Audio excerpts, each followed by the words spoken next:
नमस्कार, मी निशिगंधा. यंदाच्या संसदीय अधिवेशनात अमित शहांनी सांगितलेले 2 मुद्दे खूप चर्चेत आले. पहिली, त्यांनी देशभरातला नक्षलवादाचा अंत झाला अशी घोषणा केली आणि दुसरी गोष्ट म्हणजे FCRA सुधारणा कायदा. विचार करा, आपल्या देशात 3 ते 4 मिलियन इतके NGOज म्हणजे स्वयंसेवी संस्था आहेत. यातले अनेक जण खरोखर जनसेवा, सामाजिक कार्य वगैरे करतात, पण अनेक जणांवर देशविघातक कारवायांमध्ये सामील असल्याचा आरोप नेहमी होतो. यातल्या अनेक संस्थांना तर विदेशातून लाखो करोडो रुपयाचं फंडिंग येत असतं. हा पैसा कुठे वापरला जातो याबद्दल सरकारकडे कुठलीही माहिती अस्तित्वात नसते. याच विदेशी पैशावर पोसल्या जाणाऱ्या NGOला आळा घालण्यासाठी FCRA हा कायदा केलेला आहे. पण त्याला देशातल्या विरोधी पक्षांकडून मोठ्या प्रमाणात विरोध केला जातोय. बघायला गेलं तर हे त्या बिलचं यशच म्हणावं लागेल, कारण तीर सही निशाने पे बैठा है. पण ज्याला इतका विरोध केला जातोय तो FCRA कायदा नक्की आहे तरी काय, आणि त्याचा कुणाला फायदा होणार, कुणाला फटका बसणार, हे मी तुम्हाला आजच्या व्हिडिओत सांगणार आहे. त्याच्यामुळे हा व्हिडिओ अगदी शेवटपर्यंत पाहत राहा. सध्या सगळ्याच जगात युद्धजन्य परिस्थिती आहे. अमेरिका, इस्रायल, इराण तर प्रत्यक्ष युद्धात उतरलेत, पण त्याचा फटका इतर देशांनाही बसतोय. सगळे देश आपापल्या सीमा सुरक्षेचा विचार करत असताना मोदी सरकार मात्र देशाच्या अंतर्गत सुरक्षेवर लक्ष देतात. अमित शहांनी घोषणा केल्याप्रमाणे एकीकडे देशातला नक्षलवाद हा मार्च अखेरपर्यंत संपलाय आणि जे काही नक्षलवादी शिल्लक राहिलेत ना, ते शेवटचे दिवस मोजतायत. एकीकडे सरकारने नक्षलवादाचा खात्मा केलाय, तर दुसरीकडे अर्बन नक्षलवाद्यांवर देखील निशाणा साधलाय. केंद्र सरकारनं फॉरेन कॉन्ट्रीब्युशन रेग्युलेशन ऍक्ट म्हणजे FCRA या कायद्यात महत्वाच्या सुधारणा केल्यात. FCRA कायद्यात यापूर्वी 2010, 2018 आणि 2020 मध्ये देखील महत्वाच्या सुधारणा करण्यात आल्यात. त्यातच आता अजून भर घालण्यात आली आहे. FCRA हा कायदा कशासाठी आहे, तर हा कायदा म्हणजे विदेशातून फंडिंगद्वारे जो पैसा भारतात येतो त्याला आळा घालणं. काही डेटानुसार देशभरातल्या विविध संस्थांना, मग त्या पर्यावरणवादी असोत किंवा अनाथालयांसाठी असोत किंवा चर्चसाठीच्या, या NGOंना 18 ते 20 हजार कोटी रुपयांचं फंडिंग हे विदेशातून केलं जातं. 2024-25 या वर्षात 16,000 NGOच्या खात्यात 22,000 कोटींचा निधी जमा झाल्याची माहिती समोर आली होती. साधारणपणे एवढाच निधी दरवर्षी जमा होत असतो. पर्यावरण, शिक्षण, आरोग्य या क्षेत्रात काम करण्यासाठी या निधीचा वापर होत असल्याचं सांगितलं जातं. हा पैसा किती मोठा याचा विचार करा. समाजसेवेसाठी जरी हा पैसा भारतात येत असला तरी त्याचा वापर नक्की कुठे केला जातो ना, यावर कुठलंही नियंत्रण नाहीये.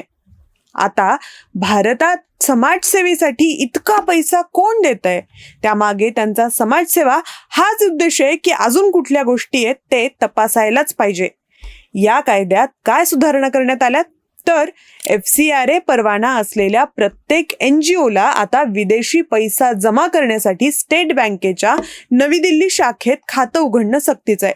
तसंच जमा झालेला विदेशी निधी आणि त्यातून खरेदी केलेली मालमत्ता यांचा तपशील दरवर्षी FC4 या फॉर्मच्या माध्यमातून केंद्र सरकारकडे सादर करावा लागणार आहे. NGOच्या माध्यमातून दरवर्षी देशात 22,000 कोटींची रक्कम येते. ही किंमत खूप प्रचंड आहे. या पैशाचा वापर कायद्याच्या चौकटीतच व्हावा आणि त्यावर कायद्याचं नियंत्रण असावं, यासाठी हा कायदा करण्यात आलाय. 2020 मधील सुधारणांनुसार प्रशासकीय खर्चाची कमाल मर्यादा ही 50% 20% खाली आणण्यात आली होती. तसंच एका NGOनं विशिष्ट हेतूसाठी घेतलेला पैसा दुसऱ्या NGOकडे वळवता येणार नाही. NGOने केलेल्या प्रत्येक खर्चाचं CA कडून प्रमाणपत्र घेणंही बंधनकारक केलंय. मग हा कायदा लागू झाला तर विरोधकांच्या का बरं पोटात दुखतंय?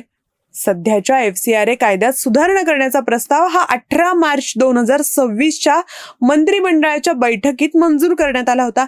या कायद्याच्या विरोधात विरोधी पक्षांनी 1 एप्रिल रोजी निदर्शनं करायला सुरुवात केली. Stop targeting NGO and institutions असं म्हणत सरकारचा निषेध केला गेला. हे सुधारित विधेयक अल्पसंख्याकांवर अन्याय करण्यासाठी, मुस्लिम आणि ख्रिश्चन संस्थांना लक्ष्य करण्यासाठी आहे असं म्हटलं जात आहे. पण खरंच तसं आहे का? 22,000 कोटी इतका प्रचंड पैसा भारतात येतो. देशाच्या गोवा, मिझोराम सारख्या राज्याचं वार्षिक बजेट जेवढं आहे तेवढा हा पैसा आहे. अनेकदा त्याचा वापर हा देशात अराजकता, अस्वस्थता, दंगली, मोर्चे घडवून आणण्यासाठी केला जातो. विचार करा, देशात अचानक कुठल्या तरी कारणावरून मोर्चे निघतात, आंदोलनं होतात, तरुण पोरं रस्त्यावर उतरतात. अनेक दिवस अशी आंदोलनं चालतात. एक दिवस त्याला हिंसक वळण येतं आणि देशात सत्ता पालट होतो.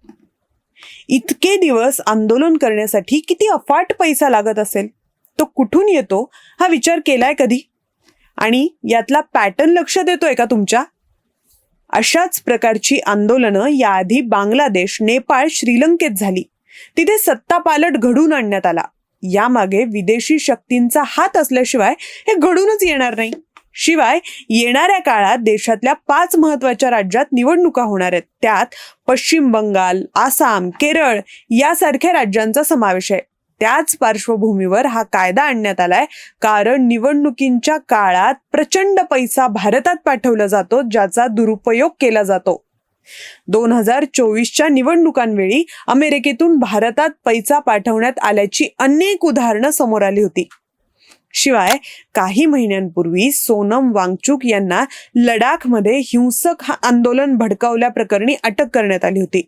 तेव्हाही त्यांच्या NGOला जॉर्ज सोरोस यांच्या ओपन सोसायटी फाउंडेशनकडून अप्रत्यक्षरित्या फंडिंग मिळत असल्याचा दावा केला गेला होता. आता जॉर्ज सोरोस हे तर कुठल्याही देशात अस्थिरता निर्माण करणं, दंगली घडवणं, सत्ता पालट करणं यासाठी आपल्या संस्थेकडून मोठ्या प्रमाणात पैसा पुरवतात. हे कोणाकडूनही लपून राहिलेलं नाही. हे एक उदाहरण झालं.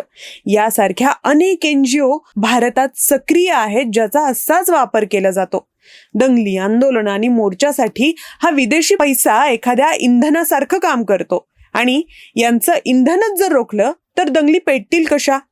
त्यामुळेच देशात येणारा हा पैसा नेमका कुठून येतो आणि त्याचा वापर कसा होतो हे बघणं देशाच्या सुरक्षेसाठी महत्वाचं आहे. म्हणूनच FCRA हा कायदा लागू करणं गरजेचं आहे. तुम्हाला या कायद्याविषयी नेमकं काय वाटतं मला कमेंट करून नक्की सांगा.